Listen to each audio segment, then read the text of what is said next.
music man, your blackness of night fills our sin-filled days with fright. Keep away from us who are right, oh music man.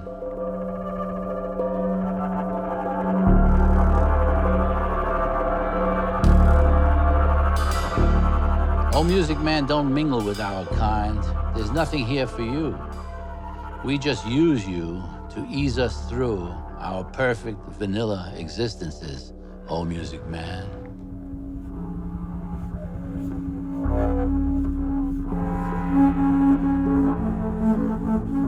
Oh music man, don't forget, you're not accepted yet. So play your drum in someplace distant, then bring it to us for approval. When we're secure, we'll holler for more. By the way, do you have a free record?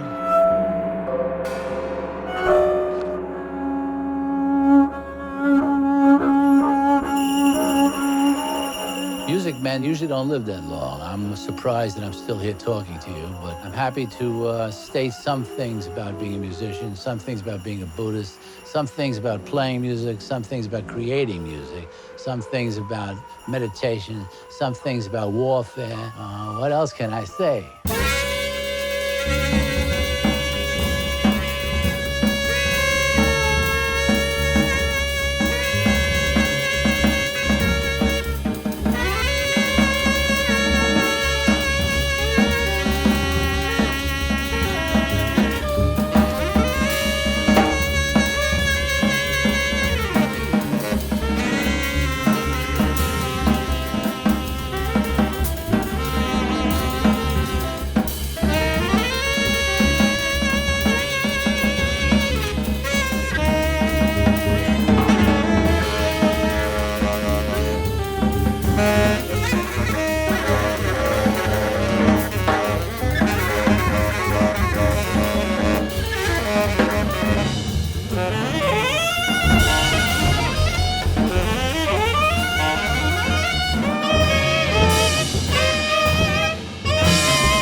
Mid-'60s, I was in the Lower East Side of New York. I would go out and see Philly Joe Jones, Papa Joe Jones, Elvin Jones, Max Roach, Roy Haynes.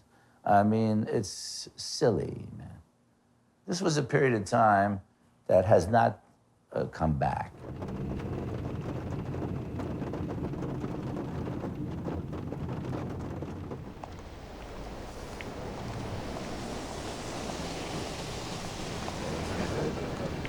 This is the original Gem Spa building. I see you over there. This was my trumpet player in the 60s. He had a spiritual bent to him. And he found out he could make more money telling fortunes. So that was the last gig he played with me, man. Come on over and let Zoltar be sharing with you your fortune. Zoltar will share with you your fortunes. One of these rebuilded buildings was the Electric Circus, which housed incredible music, psychedelic ambience. There was a room when you came in that had a foam rubber floor and strobe lights. And one night I was coming to play here and I walked in, there was a woman nursing her baby with all these flashing lights and people jumping up and down. And she was sitting in the corner, very hippie style, feeding her child in the strobe light, you know? And on this corner, if I remember correctly, was the 5 spot. I once walked in here and Sonny Rollins had his trio, and behind the trio was a big screen. And they were playing, and he came in on a bicycle behind the screen and started to play. Unfortunately, this bank used to be the Fillmore East, Bill Graham's place, which naturally housed another venue for huge acts. I had the pleasure of playing here with my friend Bob Lennox, the band called The Train, and opposite us was Jimi Hendrix. Like everything else we've viewed so far in this neighborhood, it's no longer, but the history is deep.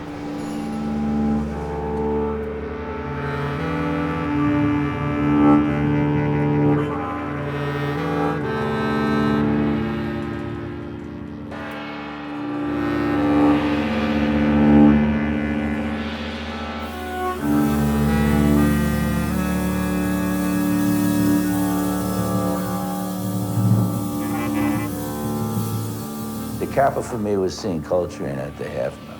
When I heard him say Love Supreme and acknowledgement, resolution, meditations, selflessness, I realized that the spiritual realm, man, is really the governing body of everything. When I heard that, my journey changed. I went to the Temple of Enlightenment and I met Reverend Shen Yan. I was working a lot of funny club date kind of gigs to stay alive. And he was going to make his first retreat there was about 5 of us, Americans. So I said, well, I have this gig on Saturday night. I don't know if it's $75 or something. I got to pay the rent. And he said, oh, good. Maybe next lifetime, you'll have spiritual chance again. You'll take our money, go away. And naturally, that didn't work. So I went to the first retreat. And since then, things like that have come true for me. You don't have to work a cornball gig to support yourself as an artist that may appear someday later. What you really have to do is be the artist now and let the things you need appear out of your determination and dedication.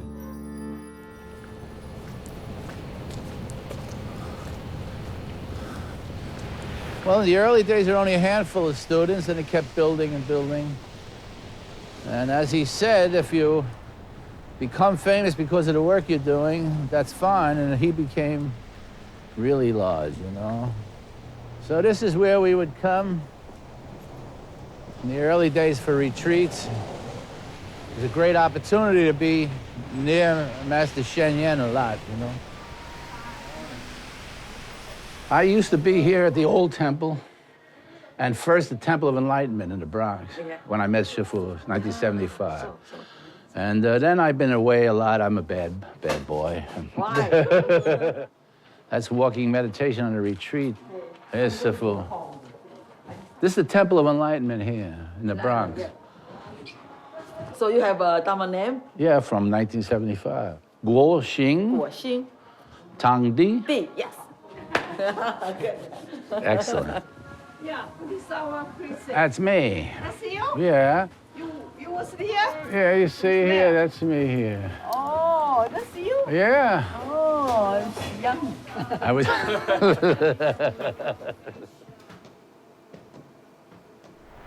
Have to come back and Yeah, so you have to come take back. a retreat. Yeah, take a retreat.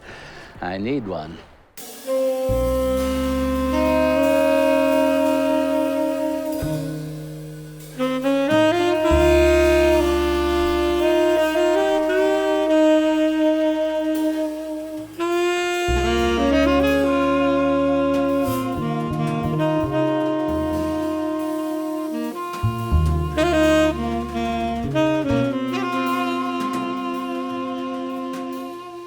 In the 70s, a whole bunch of musicians that were in the same frame of mind brought forth the loft movement.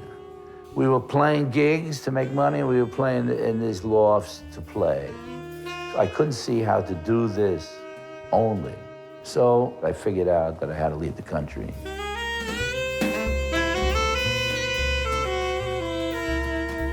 In Germany, I was starting to have a wonderful life. I had instruments, I had gigs, I didn't play bullshit. I was really starting off well. When you're an American artist like I was, you're so used to rejection. But that's the musician's life. Rejection, failure, schmuck. You're always being beaten down. You're broke. What are you driving? You can't have insurance. You're a musician. You don't have any credit. Don't play too loud. This guy's eating. What the fuck are you wearing? You know, son, the Germans, man, would sit in those theaters quietly and standing ovations. Over there, it was like, thank you. Oh. I mean, it's crazy, man, but it's not crazy. I was doing a lot of touring. That period of time, I started to play with my friend Bob Lennox, with George Bishop, John Handy, with Mark Levin, with Gunther Hampel, Jeannie Lee, the great singer, Marion Brown, the great alto player, and with Mal Waldron. After a long, long time in Europe, which was wonderful for me, when I got back to America, I started to play with Billy Bang, Kesha Von Maslik, with Dave Liebman. It was really quite wonderful to play with these caliber of musicians. As the runs got harder and harder, I felt that I wanted to deepen my Buddhist practice and my martial practice. I was trying to do what I thought was the spiritual thing.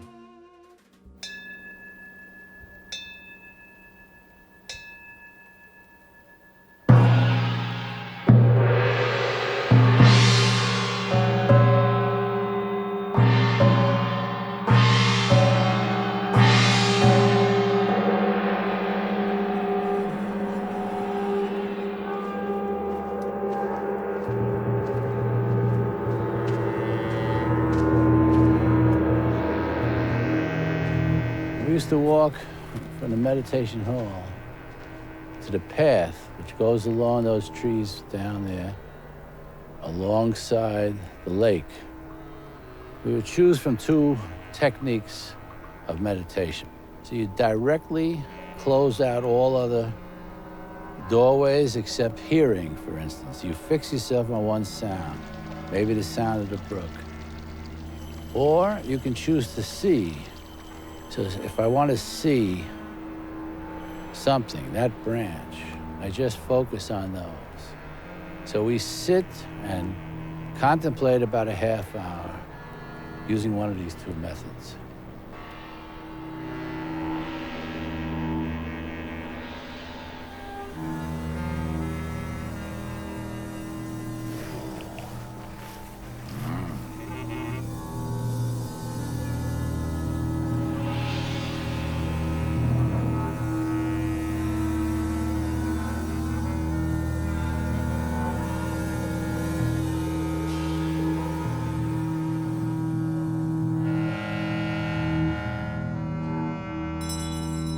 This is the beautiful John Hall where you do the meditation practice many hours a day. And this would be where Sifu would sit. He's always injecting things to help the practice and to help your mind.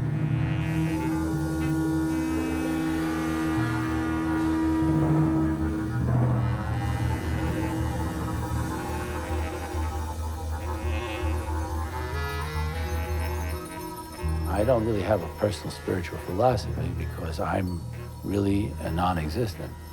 But to be able to go back to an original state of wisdom before I was cluttered up with a lot of opinions, worries, I could be spontaneous in all things. That would be the best condition I could think of.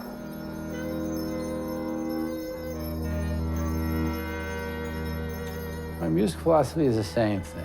First, you have to really have experienced the life of being a musician. If you have not suffered through all the types of suffering that a musician may be presented with, at least when I was young, the gigs that didn't pay and the guys that hated the way you played and never having enough money to eat and going to different countries and laying on floors and getting your ass kicked in different clubs by mafia men and playing with leaders that were badass and you weren't. All of those things are part of the makeup of a musician. After you have accumulated enough technique and all that, you can file it out of the way. The idea is you've let yourself go. You've developed the ability to let yourself disappear. If you're a musician and you have to think about what you're going to play next, then you're not playing music. Music is meditation.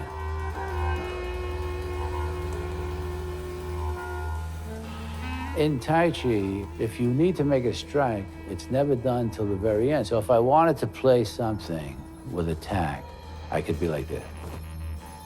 So it changed my perception of how to approach the drums. The circular movement, so I play a cymbal this way.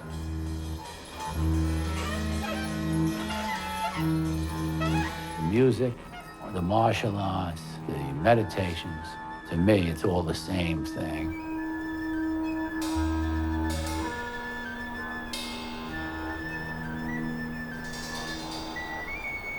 Hands are frozen.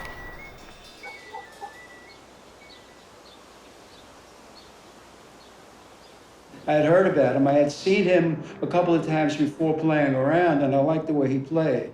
Abbey has a tone out of the drums that I think is beautiful, and it reminds me of some of the great players that go back to the 30s, 40s, 50s, and 60s. I got up on the bandstand and went ahead with it, and it's 15 years ago. I was called to do a gig with him in Gainesville, Florida, University of Florida, and I and my son got in the car and we broke down, and I didn't think we were going to make it. But luckily, there was a service station that was open. We got the car fixed and we made the gig, and then since then, I've been playing with Abbey, and it's been a wonderful experience.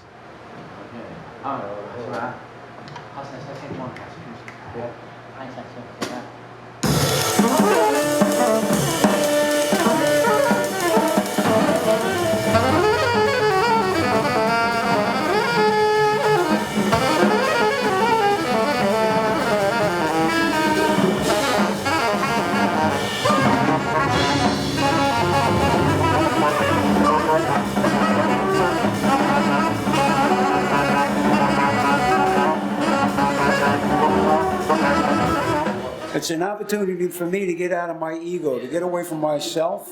This helps me off the bandstand also because just to be. What does it feel like just to be? And I notice if I'm playing and I'm in my head, if I remind myself to let the energy play the horn, whatever happens. And it's a beautiful experience. You have to have a sound that someone wants to listen to. And I wanted my sound to be anointed, a sound that comes from the Creator himself, something that is blessed. Sometimes if you try to reach too far, people will think that you're trying to be better than the Creator. I'm not trying to be that. I'm trying to come with him and be a part of it. I don't want to turn this into a religious meeting. I don't know why I'm here. We're going to play 4 pieces. In the free jazz realm, we play freely from different places, or sometimes from no places at all. But we're going to play improvised music based on how we all interpret these 4 truths that were taught by the Buddha. Now, you don't have to get scared. If you're a Christian or a Jew, don't run out.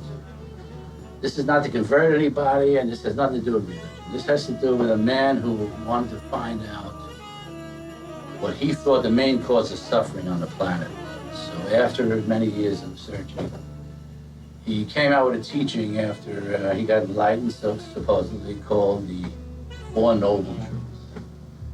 Are we okay so far? We're going to interpret these 4 pieces, and we hope whatever comes out you will enjoy. We ourselves don't know what's going to happen.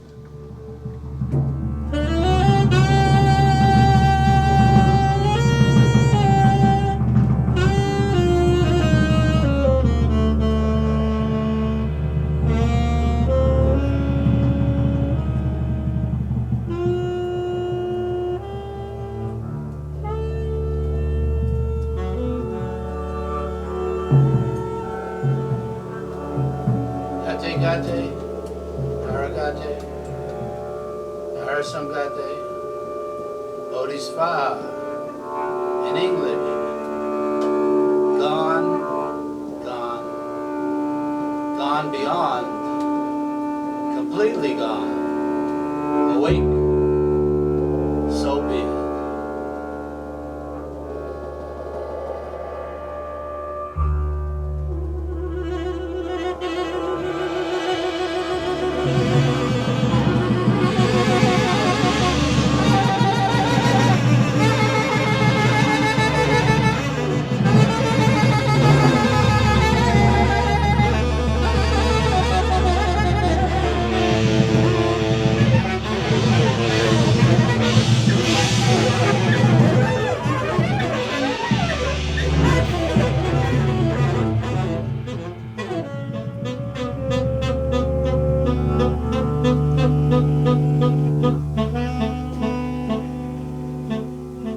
We ourselves don't know what's going to happen.